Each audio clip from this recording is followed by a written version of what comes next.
Welcome to exam sir study. This is Shiv Gupta. इस video में हम डिस्कस करेंगे सीटेट एग्जाम के लिए महत्वपूर्ण विषय जो आपका है पर्यावरण का। पर्यावरण से हमेशा ही आपके एनसीईआरटी से क्वेश्चन पूछे जाते हैं, जो आपके हमेशा ही कम से कम 15 नंबर के आते हैं। 15 नंबर की आपकी पेडागोजी और 15 नंबर का आपके एनसीईआरटी से क्वेश्चन पूछा जाता है। कभी कभी आपका एनसीईआरटी का जो दायरा है 15 से 20 तक भी पहुंच जाता है, जो आपके एग्जाम के लिए बहुत इंपॉर्टेंट होने वाले हैं क्वेश्चन। चलिए स्टार्ट करते हैं, फैक्ट्स द्वारा समझते हैं।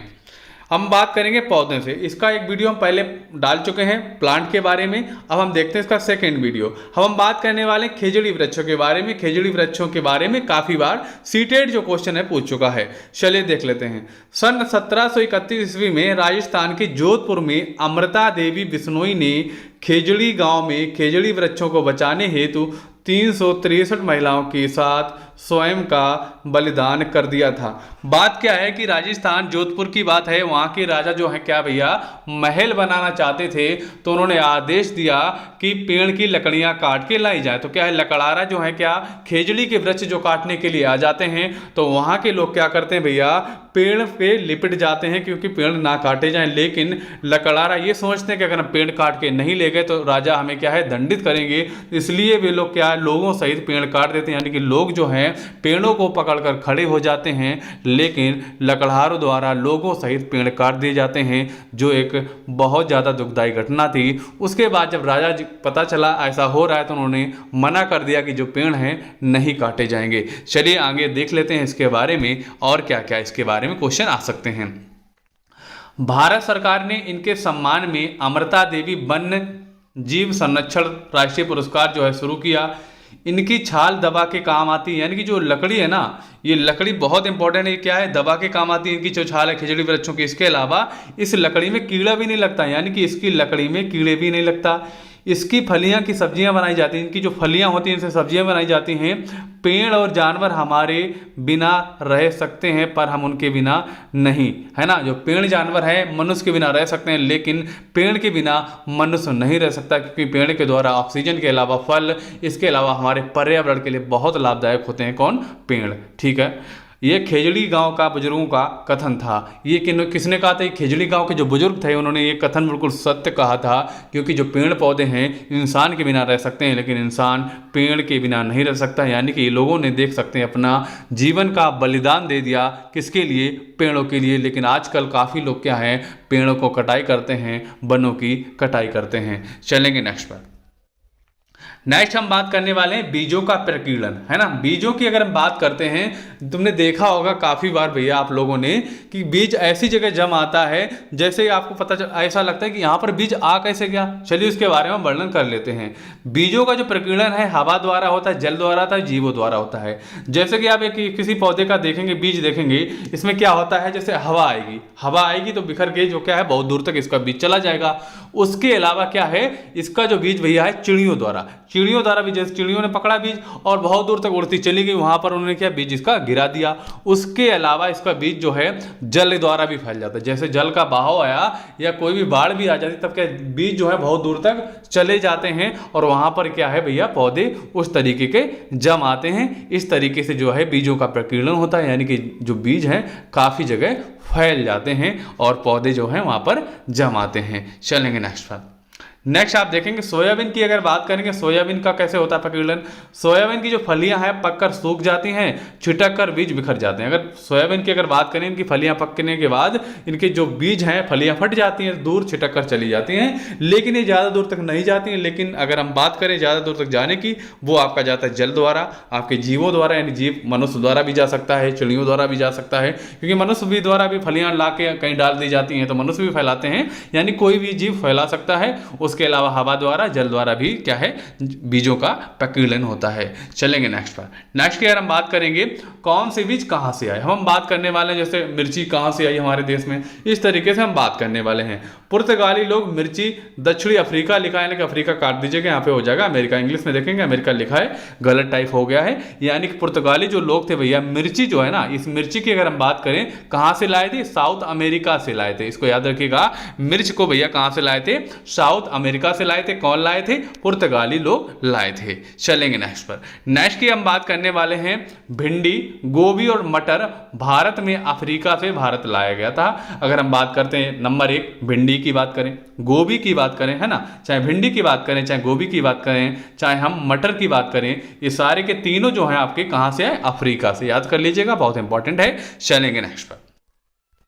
नेक्स्ट आपका है चाय असम से लाई गई। चाय जो हमारे देश में असम राज्य है वहां से लाई गई, यानी कि हमारे देश की चाय है। तो चाय जो है कहां से लाई गई? असम से लाई गई। और सोयाबीन जो है चीन से लाई गई। आपके एनसीईआरटी से क्वेश्चन आए, बहुत इंपॉर्टेंट है। अगर सोयाबीन की बात करें, जिसके बारे में हम पढ़ रहे थे कि जिनकी फलियां बिखर जाती हैं, जो बीज हैं थोड़ी दूर तक चले जाते हैं, तो सोयाबीन है कहां से लाया गया? ये चीन से लाया गया। और चाय जो आपकी है असम से जो है चाय आपकी लाई गई। चलेंगे नेक्स्ट पर। अब हम बात करने वाले हैं कि बैगन, मूली, सेम, करेला, पालक, मेथी, आम, संतरा, बेर व केला जो हैं ये क्या सब भारतीय हैं? अगर भारतीय की बात करें, भारतीय जो सब्जियां और फल हैं ये सब सारे के सारे भारतीय हैं। कौन से? बैगन की चाहे बात कर ली जाए, चाहे मूली की बात कर ली जाए, चाहे सेम की बात कर ली जाए, उसके अलावा चाहे करेला, पालक, मेथी, आम, संतरा जो आपके फल आ जाते हैं, जो आपके बेर, केला जो है आपके, ये सारे के सारे जो आपके हैं भारतीय हैं। इनको भी आप याद रखिएगा। क्वेश्चन अगर आ जाए आपको अटकाने के लिए कि क्या है संतरा कहां से लाया गया, आपको ऑप्शन भी अमेरिका बहुत सारे दे दिए जाए, 4 एक भारतीय दे दी जाए उसमें, तो आप ऐसा सोचेंगे अरे ये तो क्वेश्चन कह रहा है कहीं से लाया गया होगा, तो आप दूसरे देश को ऑप्शन लगा दें। तो गलत मत करिएगा, याद रखिएगा हमारे भारत की क्या क्या चीजें हैं उनको भी याद रखिएगा, क्योंकि क्वेश्चन कभी भी घुमा के पूछ सकता है। चलेंगे नेक्स्ट पर।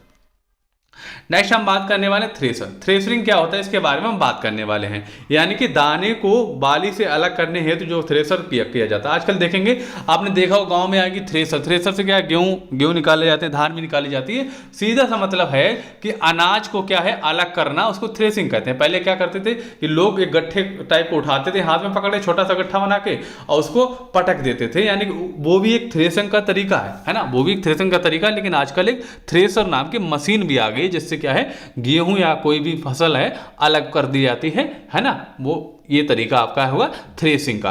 पहले लोग क्या करते थे, एक तरीके से पटक के निकालते थे, दाएं वगैरह चलाते थे, है ना, आदि प्रकार से क्या है थ्रेसिंग करते थे। लेकिन नए जमाने मशीनों द्वारा थ्रेसिंग की जाती है, यही इसका मतलब हो जाएगा थ्रेसिंग। अब हम बात करने वाले हैं निष्पावन के बारे में। निष्पावन की अगर हम बात करें, दाने को भूसे से अलग करना। भूसे से जो हम दाने को अलग करते हैं ना, वही प्रक्रिया क्या कहलाती है? वही प्रक्रिया भैया निष्पावन कहलाती है आपकी, है ना। इसको याद रखिएगा। यानी कि विनोइंग की बात की जाए, विनोइंग की अगर बात करें तो विनोइंग क्या है? विनोइंग निष्पावन है। और ये कैसे किया जाता है? दाने को भूसे से अलग करना विनोइंग कहलाता है। इसको याद रखिएगा, बहुत इंपॉर्टेंट टॉपिक है आपके सीटेट के लिए। एनसीईआरटी से क्वेश्चन ऐसे ही आपके एग्जाम में आते हैं। चलेंगे दोस्तों अपने अगले टॉपिक की तरफ देख लेते हैं। अब हम बात करने वाले हैं कीटहारी पौधा। कीटहारी पौधे की बात करेंगे। ये क्वेश्चन अधिकतर सभी एग्जाम में आया, बहुत ज्यादा इंपॉर्टेंट है। इसको आप डाल लीजिए, वेरी वेरी इंपॉर्टेंट है ना, इसको डालिएगा, वेरी वेरी इंपॉर्टेंट जो क्वेश्चन आपका है, बहुत ज्यादा है। हम बात करने वाले हैं नेप्थनीज के बारे में। कीटहारी पौधा है, इस तरीके क्या होता है, क्या है इसमें कीड़ा चला जाता है, ये ढक्कन एक तरीके से ऊपर से बंद हो जाता है यहाँ पर, और यह क्या है कीड़ा उसके अंदर फंस जाता है और कीड़ा मर जाता है। एक तरीके से ये पौधा है, कीड़े को खा लेता है, ये बोल सकते हो, है ना। ये कहाँ पाया जाता है? ये आपका पाया जाता है इंडोनेशिया में। भारत में कहाँ पाया जाता है? मेघालय में पाया जाता है। इसके अलावा ये कहाँ पर पाया जाता है? ऑस्ट्रेलिया में पाया जाता है। इंग्लिश में आपको मिल जाएगा, हिंदी में हमने नहीं लिखा है। यानी कि ये पौधा जो है कहाँ मिलेगा आपको? इंडोनेशिया में। और भारत में कहाँ पर? मेघालय में। इसके अलावा ऑस्ट्रेलिया में पौधा मिलता है। कौन सा? नेप्थनीज। क्वेश्चन काफी बार पूछा जा चुका है, इसको आप याद रखिएगा।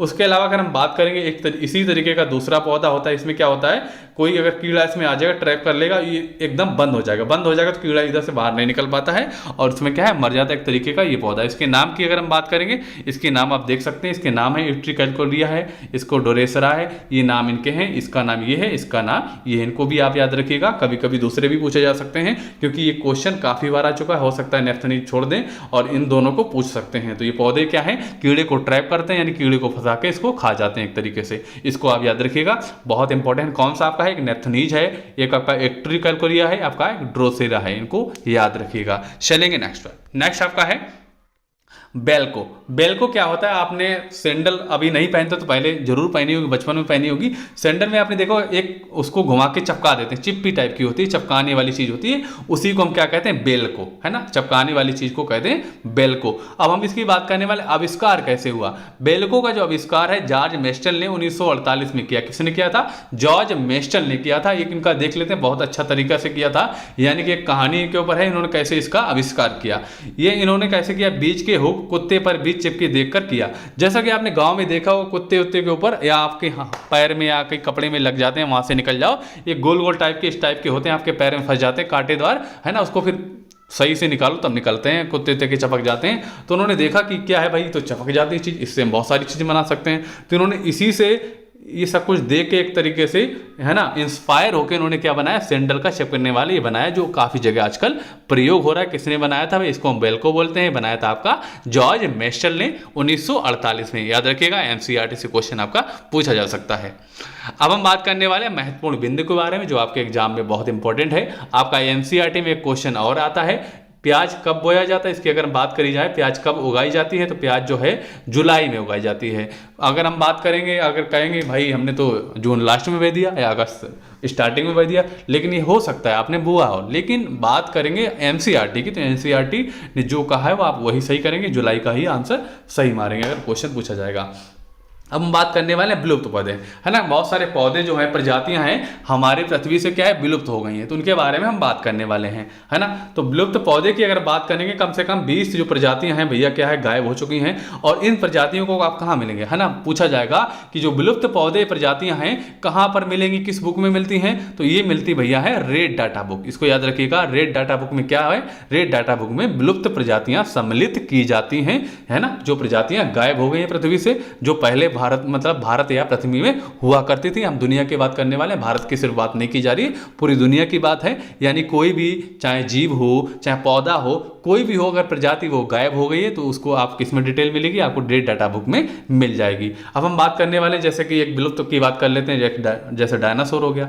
दूसरा एक पक्षी की अगर बात कर लेते हैं, ये आपका डोडो हो गया। डायनासोर बहुत पहले गायब हो गया था, बहुत खतरनाक एक तरीके का जानवर है, जिससे क्या है बहुत पहले गायब हो। कहा जाता है कि उल्का पिंड जो है पृथ्वी पर गिरा था, बहुत बड़ा उल्का पिंड, जिससे क्या है डायनासोर सारे के सारे मारे गए, ये कहा जाता है। थ्योरी है, बहुत सारी थ्योरी है, सही क्या है वो अभी कोई नहीं कह सकता, सब वैज्ञानिक का अनुमान है, सारे साइंटिस्ट हैं, सबने अनुमान लगाया कि ऐसा हो सकता है। विलुप्त पक्षी की बात करते हैं, विलुप्त पक्षी डोडो है, जो क्या है भारत में पहले पाया जाता है, अंग्रेजों द्वारा इसको क्या है खत्म कर दिया गया। अब हम बात करने वाले हैं क्रोटोन नामक पौधे द्वारा ये पता कर कि पौधे की सिंचाई कैसे कब करनी है ना। एक क्रोटोन नामक पौधा है, इससे ये पता चल जाता है कि खेतों में सिंचाई कब करनी चाहिए कब नहीं करनी चाहिए, ये इसका संकेत दे देता है। ये कौन सा पौधा है, क्रोटोन नामक पौधा, इसको याद रखिएगा आप। अब हम बात करने वाले हैं कि केरल, तमिलनाडु और कर्नाटक में इडली डोसा चावल, और इसके बारे में हम बात करने वाले हैं। केरल की बात करें या तमिलनाडु की बात करें या कर्नाटक की बात करें, तो यहाँ पर सबसे ज्यादा क्या होता है, इडली बनती है, डोसा बनता है,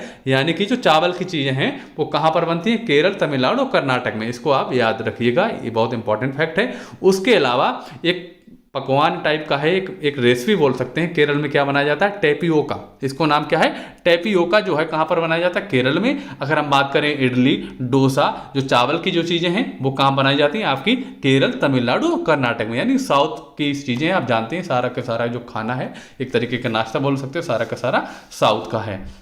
एक क्वेश्चन बहुत इंपॉर्टेंट है, जो काफी बार पूछा जा चुका है, सांप के बारे में क्वेश्चन काफी बार आया, इसको याद रखिएगा, बहुत इंपॉर्टेंट दोनों क्वेश्चन है।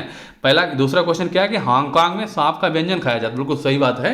क्वेश्चन आ जाता है कि सांप कहाँ खाए जाते हैं, सांप जो कहाँ खाए जाते हैं, सांप खाए जाते हैं आपके हांगकांग में, ये आपका एनसीईआरटी में लिखा है। दूसरा इसमें दिया है कि भैया इसे क्या कह सकते हैं, इसे कहते हैं लिंग ह्यूफेन कहते हैं, क्या लिंग ह्यूफेन कहते हैं। इस खाने को क्या कहते हैं, लिंग ह्यूफेन, यानी कि एक जो व्यंजन है सांप का, इसको कहते हैं लिंग ह्यूफेन। इसको याद रखिएगा, कहां पर खाया जाता है, हांगकांग में खाया जाता है। इडली डोसा आपका केरल, तमिलनाडु, कर्नाटक में खाया जाता है। और केरल का पकवान का नाम क्या है, टेपियोका। इसको याद रखिएगा, बहुत इंपॉर्टेंट है। अगर दोस्तों आपको हमारा वीडियो अच्छा लगा, वीडियो को अवश्य लाइक करें, ज्यादा से ज्यादा शेयर करें, चैनल को सब्सक्राइब नहीं किया सब्सक्राइब कर लें, जिससे आपको हमारे डेली वीडियो मिलते रहे। आप हमारे टेलीग्राम लिंक से भी जुड़ सकते हैं, जिससे आपको अगर कोई नोटिफिकेशन नहीं आता, इससे आपको वीडियो की लिंक मिल सकती है। उसके अलावा हमारे चैनल पर आपको फ्री पीडीएफ के अलावा बहुत सारी जानकारियां मिलती रहती हैं। आपको टेलीग्राम में भी चैनल से हमारे जुड़ जाइए। अब आपको मिलेंगे अपने अगले वीडियो के साथ, तब तक